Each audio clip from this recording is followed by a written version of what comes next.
RCF. 27 pays et une seule actu, c'est l'Espace Europe. Bonjour à toutes et à tous et bienvenue sur les ondes de RCF pour votre émission d'actualité européenne, l'Espace Europe. Au micro, Christophe D'Aloisio. Et je reçois aujourd'hui dans le studio Colline Maestracci. Bonjour Colline Maestracci. Bonjour. Vous êtes politiste, Colline Maestracci, chercheuse au Centre d'études de la vie politique de l'ULB, et vous êtes l'une des meilleures spécialistes de l'Ukraine en Belgique. Depuis pas mal de mois, on fait souvent appel à vous, et je vous remercie d'être à nouveau avec nous sur RCF. Évidemment, depuis le 24 février 2022, un nouveau jour s'est levé en Europe et dans le monde entier, avec cette invasion massive de l'Ukraine par la Russie. Non seulement par le fait de son armée, mais également par les mercenaires du groupe Wagner. Enfin, par toute une kyrielle, en fait, d'occupants qu'on ne connaît pas suffisamment d'ailleurs de notre côté de l'Europe. Il y a quelques semaines, Colline Maestracci, vous avez effectué un voyage de quelques jours en Ukraine, dans cette Ukraine dont on parle tellement. Et vous avez parcouru différentes régions. Des régions proches des zones de conflit, des régions éloignées des zones de conflit. Et c'est vraiment avec un grand intérêt que nous vous recevons aujourd'hui pour que vous puissiez nous partager ce qui vous a marqué dans ce voyage très court, mais en même temps très édifiant. D'après ce que vous m'avez dit hors antenne, c'est vraiment assez époustouflant de voir, alors tout d'abord la détermination, n'est-ce pas, de ces Ukrainiens devant l'adversité. Oui, effectivement. Donc peut-être pour en dire un peu plus sur ce voyage. Donc je suis allée en décembre une petite semaine en Ukraine, plutôt au sud et à l'est de l'Ukraine, et je suis repassée ensuite par Kiev avant de quitter le pays. Peut-être quelques mots aussi sur les conditions du voyage, puisqu'il faut se souvenir que l'espace aérien ukrainien est toujours fermé, et donc le voyage en soi pour se rendre en Ukraine n'est pas simple. Donc pour ma part, je suis passée par la Moldavie, j'ai donc pris l'avion jusqu'à Chisinau, et ensuite j'ai pris un bus qui m'a permis de traverser la frontière. Donc ça a pris quand même presque 2 jours pour arriver sur le territoire ukrainien. Effectivement, vous le disiez, un des éléments qui m'a vraiment bouleversée et qui force l'admiration, c'est la détermination du peuple ukrainien, malgré des conditions tout à fait précaires au quotidien, puisque je rappelle que donc depuis l'invasion du 24 février 2022, qui n'est qu'une nouvelle étape dans une guerre qui dure depuis 2014. D'ailleurs, je rappellerai, Colline Maestracci, que nous avions déjà eu l'occasion de vous recevoir avant même l'année 2022. En fait, j'ai été vérifié avant notre émission d'aujourd'hui. En janvier 2021, déjà, on avait eu une émission exactement sur le sujet de l'invasion de l'Ukraine par la Russie. Et il s'agissait à l'époque de commenter l'ouverture d'une enquête préliminaire par la procureure de la Cour pénale internationale au sujet des crimes commis en Ukraine. Et évidemment, cette enquête, elle était tout à fait objective et impartiale, et donc elle n'était pas qualifiée d'enquête contre les occupants russes de l'époque.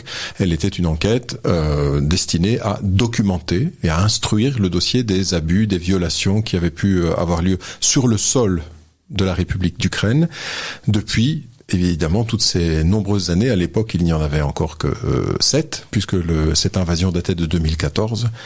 Et déjà, il y avait tout à fait matière à documenter toutes ces violations. Alors, ce que vous avez vu, c'est évidemment quelque chose d'encore plus massif, n'est-ce pas ? Oui, la situation a évidemment beaucoup changé depuis le 24 février 2022, puisqu'on est rentré dans une guerre de très haute intensité, avec vraiment une violence des combats comme on n'en avait pas vu depuis 2014. Et par ailleurs, depuis octobre 2022, les Russes ont adopté une nouvelle tactique militaire qui consiste à bombarder des infrastructures énergétiques stratégiques. Ce qui fait que le quotidien des individus a beaucoup changé aussi, parce que les villes sont bombardées. Il y a à peu près 4-5 alertes minimum par jour. Donc pour se représenter, on marche dans la rue et d'un coup on a des énormes sirènes qui retentissent. On est censé donc aller dans des abris parce qu'on ne sait pas si les villes vont ou non être être bombardés. Et ça, c'est ce que vous avez vécu, au cours de votre voyage récent. Dans toutes les villes où je me suis rendue, il y a minimum 4-5 alertes pour cause de bombardement potentiel. À l'est comme à l'ouest. À l'est comme à l'ouest, ça peut être à Lviv, donc qui est une grande ville à l'ouest de l'Ukraine, mais là où j'étais le plus à l'est, c'était dans la ville de Kharkiv, qui a d'ailleurs été encerclée pendant très longtemps par la Russie. Elle n'a jamais été... Qui est une ville, la deuxième ville, je pense. Oui, c'est la deuxième ville. Qui doit avoir la taille de Bruxelles environ? Je peux pas vous dire exactement la population, mais en tout cas c'est une des très grandes villes ukrainiennes et qui a énormément souffert des batailles qui ont fait rage dans les mois à l'été dernier. Donc c'est un quotidien qui est rythmé par l'incertitude et la précarité, puisqu'il y a donc ces bombardements qui sont la semaine passée par exemple, il y a eu des bombardements très forts à Dnipro qui ont fait plusieurs morts civiles et une précarité aussi parce que il y a très peu d'électricité par jour. Donc qu'est-ce que ça a comme conséquence dans le quotidien des individus? Ça veut dire que vous avez du mal à stocker votre nourriture, ça veut dire que vous avez du mal à recharger vos appareils. Donc si vous ne pouvez pas recharger votre téléphone portable, vous ne pouvez pas avoir accès aux nouvelles, vous ne pouvez pas avoir accès être en lien avec vos proches, vous ne pouvez pas travailler. Par exemple, beaucoup de gens qui travaillent dans le secteur tertiaire travaillent avec leur ordinateur. Moi, j'ai un ami, par exemple, qui essaye de recharger autant qu'il le peut son ordinateur, mais s'il n'a pas d'électricité, il ne peut pas travailler. Et lui, il va recharger son ordinateur dans sa voiture avec son allume-cigare pour pouvoir continuer à travailler. Donc tout ça, tout le quotidien est bouleversé par ces bombardements et par ces privations d'électricité, et nous aussi qu'on est en hiver, donc ça veut dire pas d'électricité, souvent ça veut aussi dire pas de chauffage, des appartements qui ne sont pas chauffés, qui ne sont pas éclairés. Et puis aussi énormément de populations sont déplacées aujourd'hui en Ukraine, déplacées internes. J'ai visité un centre humanitaire à Odessa par exemple, qui donc en décembre recevait toujours 300 familles par jour, pas 300 personnes mais 300 familles. Donc ce sont des personnes qui étaient majoritairement, donc Odessa est une ville au sud de l'Ukraine, et donc les gens qui venaient dans ce centre sont principalement des populations du sud de l'Ukraine aussi, qui ont fui les territoires occupés ou qui ont fui les zones qui sont bombardées intensément. Et donc ces personnes sont dans un dénuement total. Ils viennent dans ce centre humanitaire pour avoir de la nourriture, pour avoir des couches pour leurs enfants, pour avoir du matériel de première nécessité. Donc au-delà du quotidien des personnes qui n'ont pas bougé, qui ont pu rester dans leur maison, il y a ce quotidien de toutes ces personnes qui sont déplacées internes. Donc on a beaucoup chez nous accueilli de personnes ukrainiennes, mais beaucoup n'ont pas quitté le territoire ukrainien, se sont simplement déplacés dans d'autres régions. Et peut-être si je peux continuer, au-delà de cette précarité, ce qui est saisissant, c'est à la fois l'adaptation constante des populations. C'est en fait malgré tout un pays, c'est assez saisissant de voir que c'est un pays où une routine du quotidien, d'une certaine façon, dans la guerre, continue d'exister. Par exemple, j'ai pu rencontrer des personnes qui travaillaient à l'université de Dnipro. Les universités continuent de fonctionner. Alors certains établissements scolaires fonctionnent avec beaucoup de difficultés. À Odessa, par exemple, il n'y a que 40 écoles sur 170 qui fonctionnent pleinement, puisque pour ouvrir, il faut garantir aux enfants la sécurité. Donc, il faut avoir les moyens d'avoir un abri anti-bombe, ce qui n'est pas le cas de toutes les infrastructures. D'ailleurs, le centre humanitaire à Odessa dont je vous parlais est en fait une ancienne école qui a été aménagée en centre humanitaire, puisque l'école ne pouvait pas garantir la sécurité des enfants. Mais donc voilà, c'est aussi les cours sont à l'université sont passés en ligne depuis la dernière rentrée, mais évidemment on se doute bien que sans électricité c'est un peu compliqué de maintenir ces cours. Mais voilà, mais malgré tout il y a une détermination à continuer de faire fonctionner ce pays avec des enjeux parfois qui sont extrêmement compliqués. Les personnes de l'université de Dnipro nous disaient évidemment notre priorité c'est de garantir la sécurité des étudiants, et donc on a pu au début de l'invasion de février 2022 faire partir certains de nos étudiants dans des universités d'accueil en Europe. Ceci étant dit, c'est un enjeu parce qu'ils nous disent oui, mais comment nous sommes heureux pour eux qu'ils puissent étudier là-bas, mais en même temps on ne veut pas provoquer une fuite des cerveaux, et donc comment maintenir un lien et s'assurer que ces étudiants reviendront. Et puis peut-être une dernière chose qui m'a vraiment marquée, c'est la résistance collective et la détermination à arriver à la victoire. On voit partout à des échelles très locales ou municipales ou régionales des pratiques communes de résistance qui sont d'auto-organisation et de résistance qui sont tout à fait fascinantes. Par exemple, j'ai eu l'occasion d'aller dans un bar à Kharkiv et il y avait une vente aux enchères, un concert avec une vente aux enchères où l'argent qui était récolté, donc le concert était gratuit, les musiciens n'allaient pas récolter l'argent, mais tout l'argent qui allait être récolté par ce bar ce soir-là allait être envoyé pour l'armée. Il y a tout un tas, c'est vraiment un exemple parmi tant d'autres, tout un tas d'initiatives, de pratiques collectives qui en réalité existent depuis des années en Ukraine, puisque je rappelle à nouveau, mais la guerre a débuté en 2014 et donc c'est petit à petit à travers les années, ces pratiques se sont mises en place et là se sont développées à marche forcée pour faire face à cette invasion à grande échelle de leur territoire. Donc oui, il y a des ventes aux enchères, des concerts caritatifs, etc. Tout un tas d'initiatives. Et je crois que donc il y a des pratiques que l'on connaît et qui donc se sont routinisées à travers les années. Je crois que ce qui est aussi très fort et qui porte beaucoup, qui aide les Ukrainiens, c'est la certitude que leur combat est juste. C'est-à-dire que ce que l'on entend dans les conversations, ça n'est pas est-ce que l'Ukraine va gagner ou non, mais c'est quand est-ce que l'Ukraine va gagner. La victoire est une certitude, la justesse de ce combat de résistance est une certitude, et je crois qu'il y a une prise de conscience à nouveau à marche forcée du collectif, de ce qu'est l'Ukraine, de ce que veut dire être ukrainien, et qui est aussi tout à fait fascinante à observer aujourd'hui.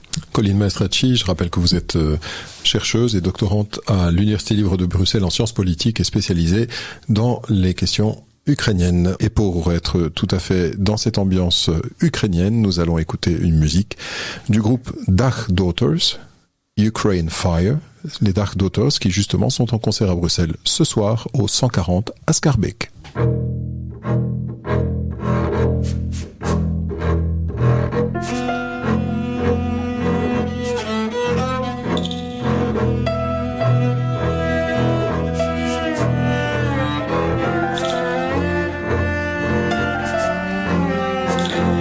Не треба класти руку на моє плече. Цей жест такий доречний тільки в танці. Довіра, звір таки полоханий втече.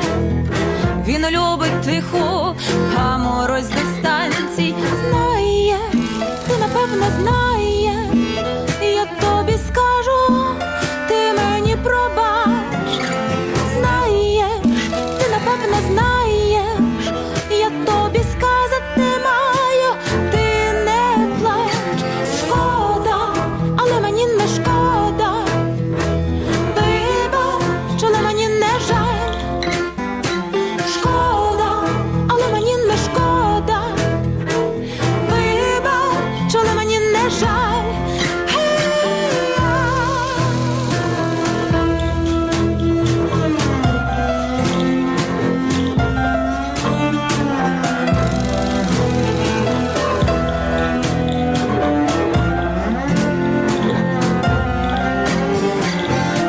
Треба класти руку на моє плече. Довіра, дивний звір, він любить навіть муку. Він любить навіть часом відстані розлуку. Але не любить на плечі руки. Знаєш, ти напевне знаєш, я тобі скажу, ти мені пробач. Знаєш, ти напевне знаєш, я тобі сказати маю, ти не плач.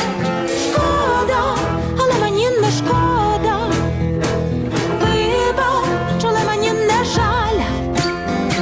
Шкода, але мені не шкода.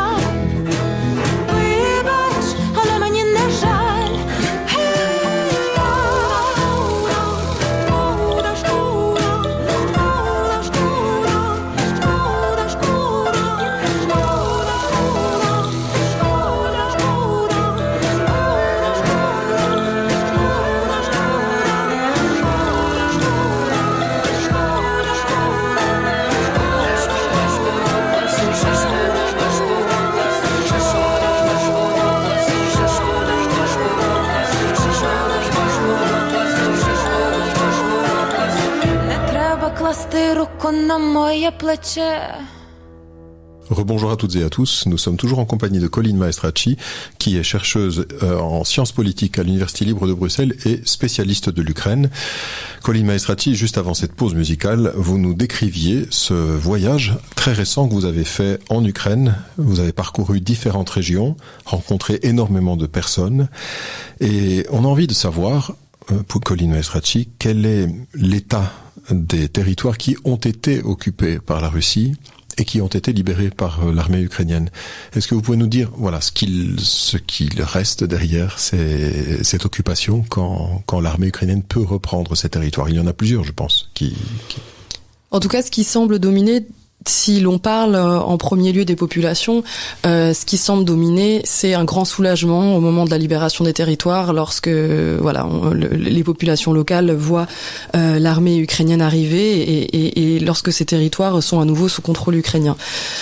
Je crois qu'il faut en fait distinguer les territoires qui sont occupés, les lieux où ont lieu les hostilités et les territoires qui sont libérés.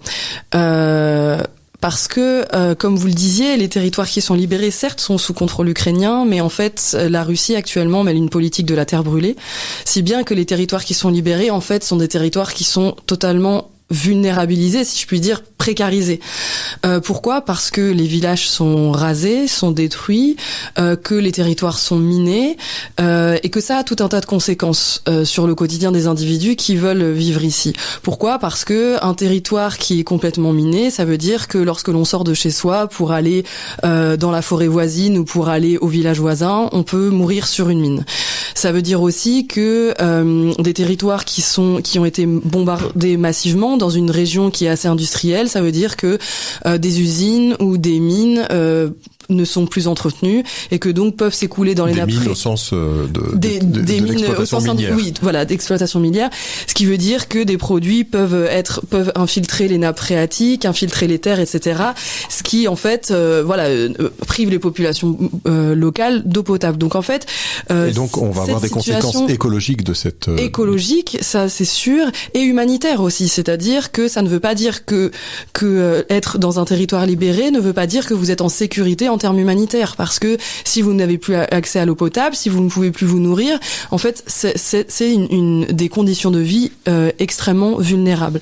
Donc ça, je crois qu'il faut vraiment garder ça en tête, que ces territoires, qu'ils soient occupés ou libérés, c'est des territoires qui sont complètement ravagés. Et donc, quand bien même l'Ukraine arriverait à récupérer toute l'entièreté du contrôle sur tout son territoire, ces territoires seraient vraiment dans des conditions tout à fait compliquées. Et d'ailleurs, ça n'est pas une question nouvelle.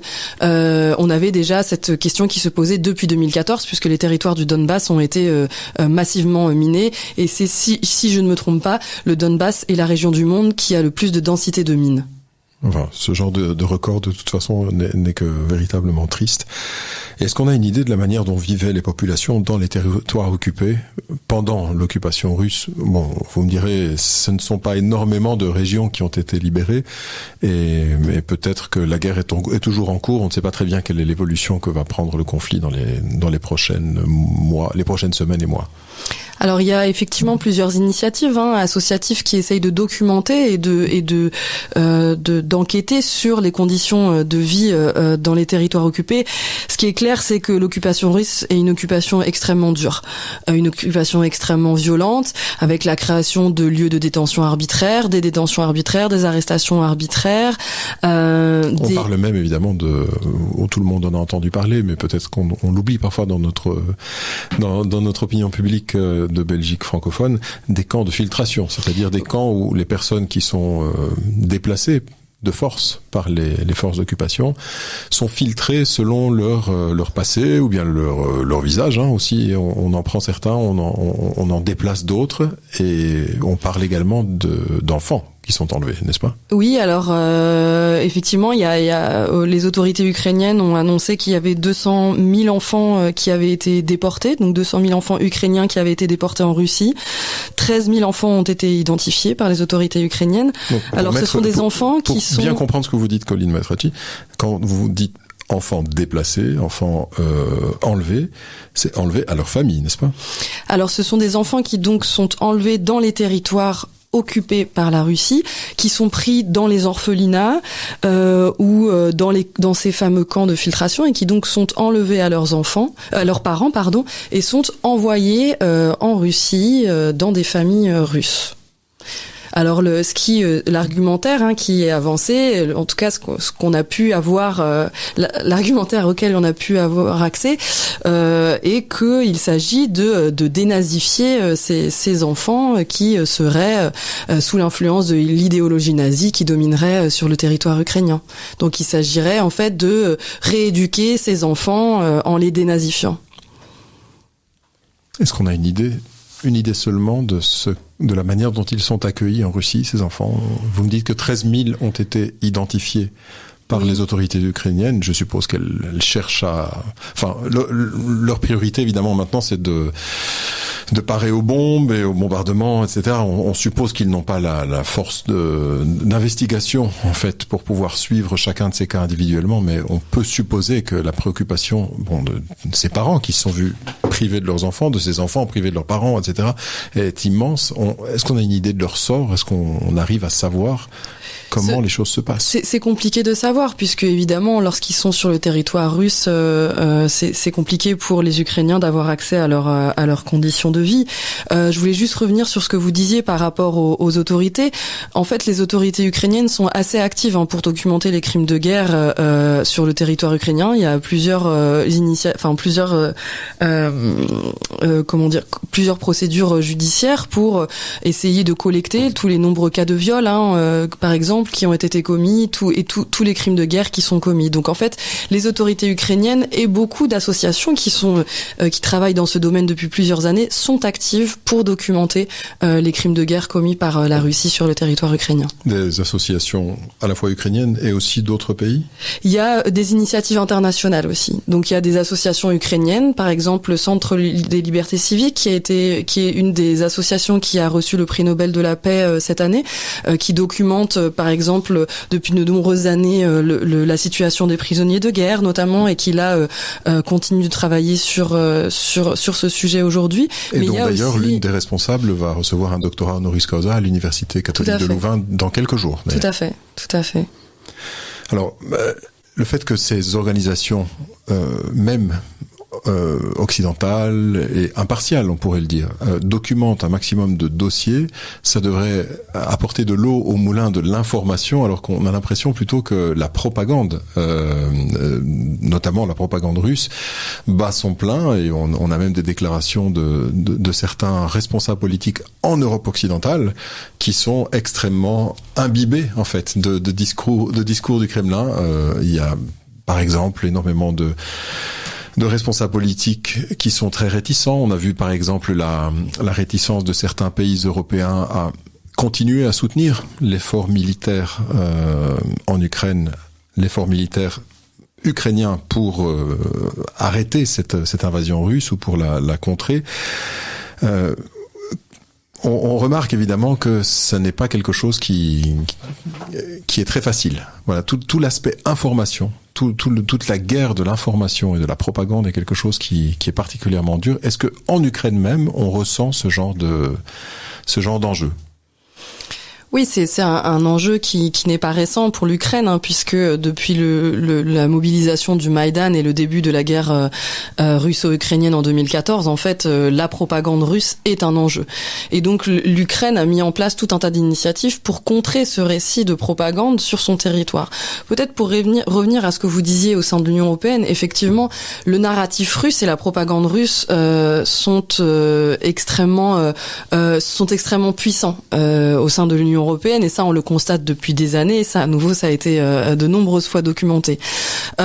Ceci étant dit, je trouve que à la faveur de l'invasion à grande échelle du territoire ukrainien en février 2022, je pense que les cartes ont un peu été rebattues. C'est-à-dire que je pense que jusqu'ici l'Ukraine pâtissait du fait que dans l'espace mental des gens, l'Ukraine n'existait pas.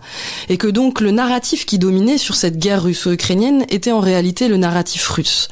Or là, cette invasion a provoqué, je pense, une prise de conscience à rebours, une conscientisation à rebours, et on est désolé que ça soit qu'il y ait fallu cette invasion pour qu'il y ait cette prise de conscience, mais il y a néanmoins eu une prise de conscience qui fait que aujourd'hui la voix de l'Ukraine, la voix des Ukrainiens et la voix du point de vue ukrainien portée sur cette guerre d'agression est audible malgré tout.